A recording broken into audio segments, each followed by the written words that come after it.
Hello and welcome to my YouTube channel.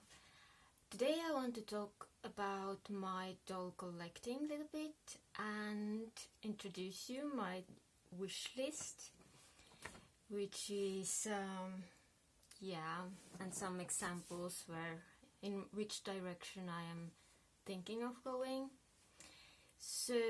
But the first thing I want to talk is kind of been in my wish list all those years. I actually started collecting, and it's now possible. It's not part of the list actually, but it is going to be a doll that I am going to making myself. There is this online course in Brazil by Tatiana Tofaneto, and she's now translating it to English, and so pretty much everybody who speaks English all over the world can join in and make their own doll. And for this I will actually leave link below so you can check it out. And I know many of us doll collectors, we just want to make our own doll, but we are not necessarily knowledgeable about how to do it or how to sculpt, and all this jointing is so complicated. And yeah, I really like the way this teacher explains everything, and she just makes it simple. She gives you a lot of time to figure it out. Like, you don't get all the information right away and then make yourself crazy trying to understand it.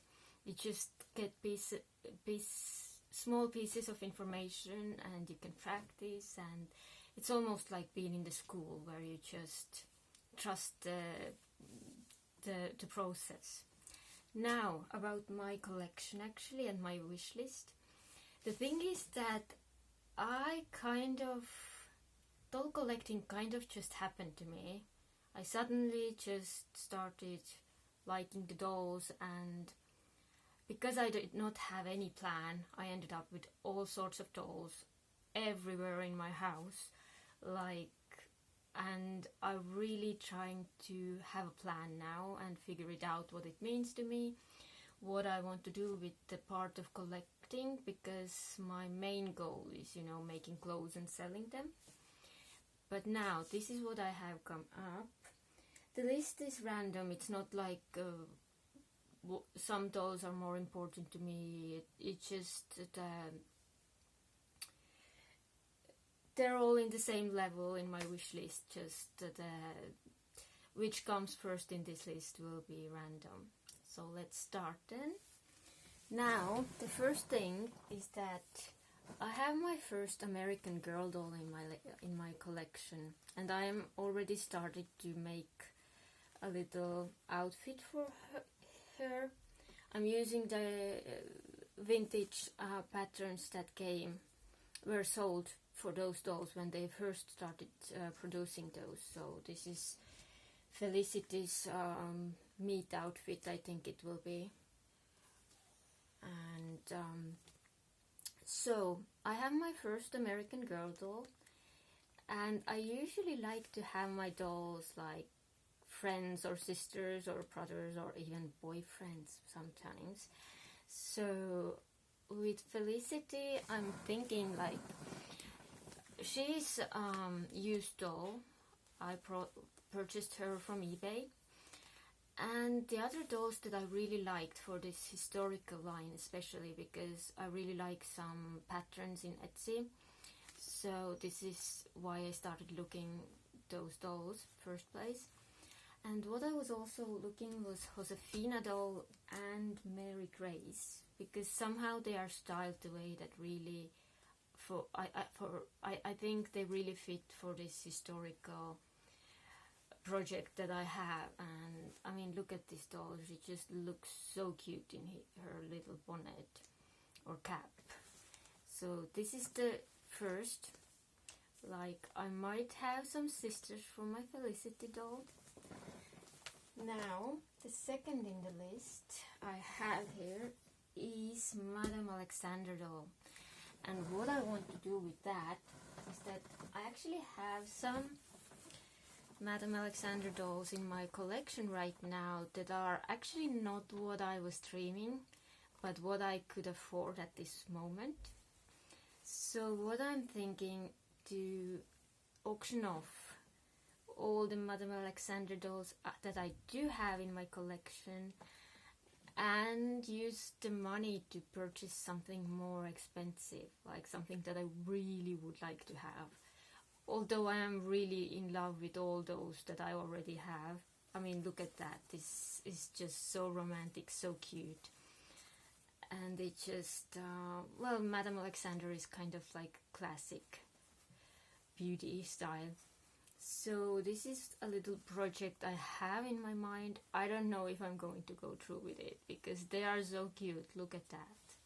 This is like little princess, little, I don't know, country girl, princess, whatever. This is so cute. This is the plan I have for Madame Alexander dolls. Next one is the Paula Reina collection. I have quite many Paula Reinas, but I still am missing two sculpts, face sculpts. Like one of them is the African American dolls with actually this type of sculpt, because this is the European sculpt, but it's just made in dark vinyl. But there is a sculpt that really looks like more like an African American person, and she's so cute. But this is one of the sculpts I still want. And the other one is this even more like Northern European sculpt with smaller lips. Like this one has very like swollen lips, and then there's this one Cleo that has lips like me, not so very kissy ones. And also I really like to have a boy on this size, but I don't really like the boys that Paula Reina has in this size.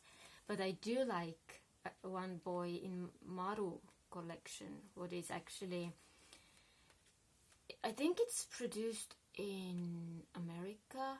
The lady's from Spain, I think, who is behind those dolls, and these dolls are actually sculpted by Diane Effner. I think you can recognize it, this Effner style, but they are much more affordable than Little Darling dolls, for instance. But they have this one really cute boy that could really be a good model for me for this size dolls, and he's really like, I mean, Paula Reina, this size boys, they are just, I think they're mostly Cleo sculpt, just with short hair and boy clothes, and it just, I don't care too much for that.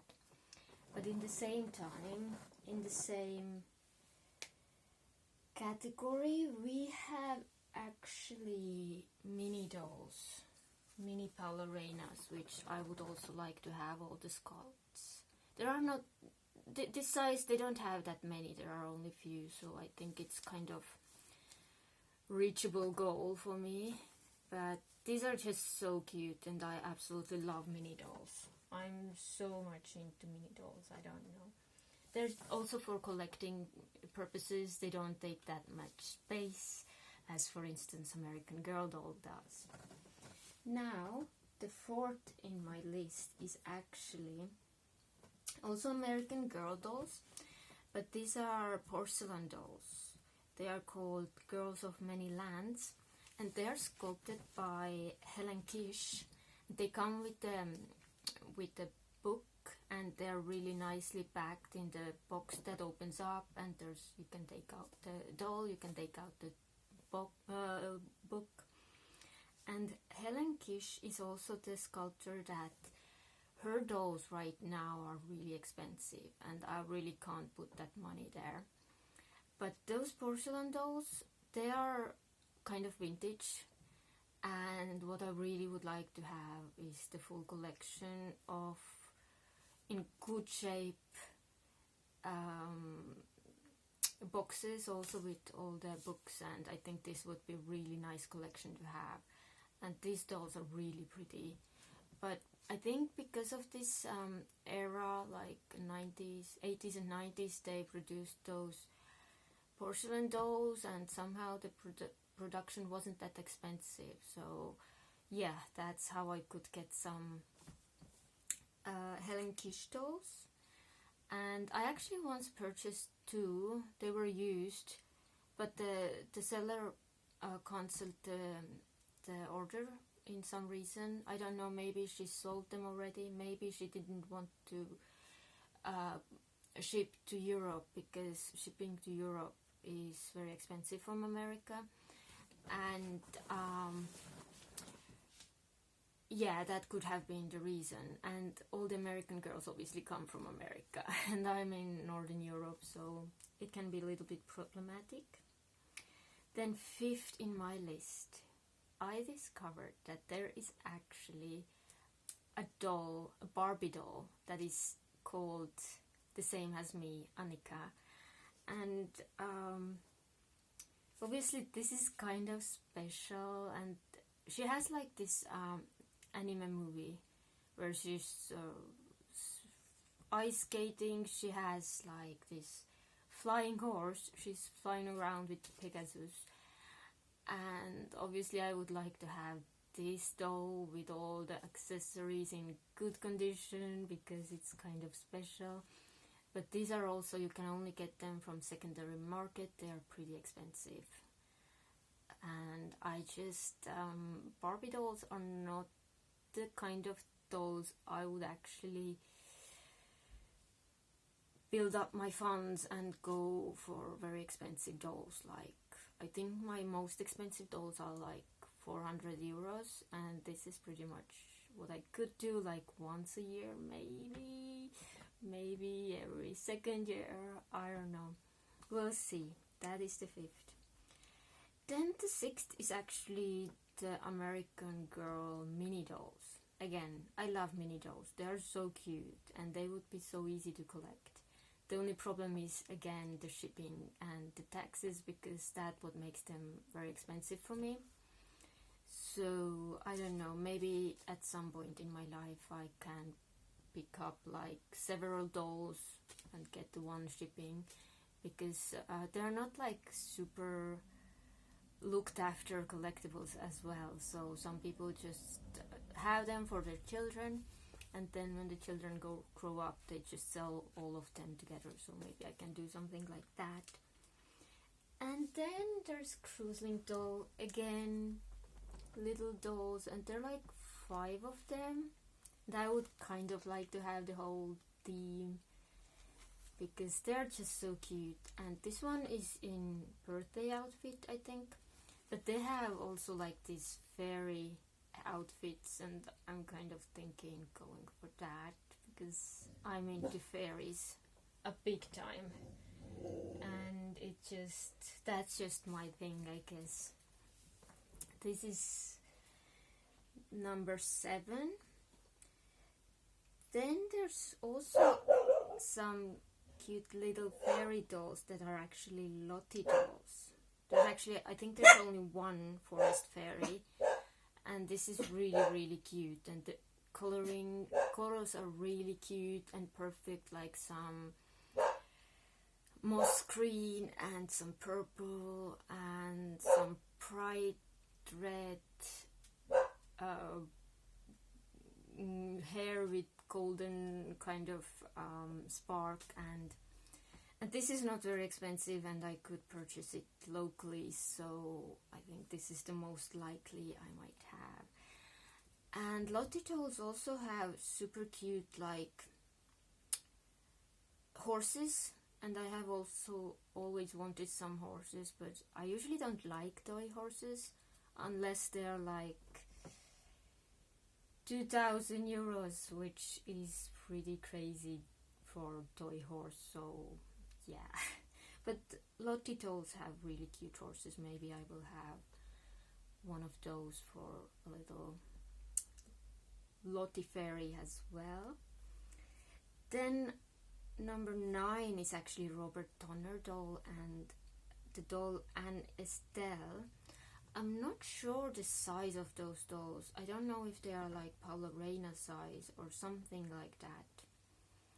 But they're really cute, and just time to time I come by them on eBay, but they're a little bit out of my budget, so we'll see. Maybe I find one day.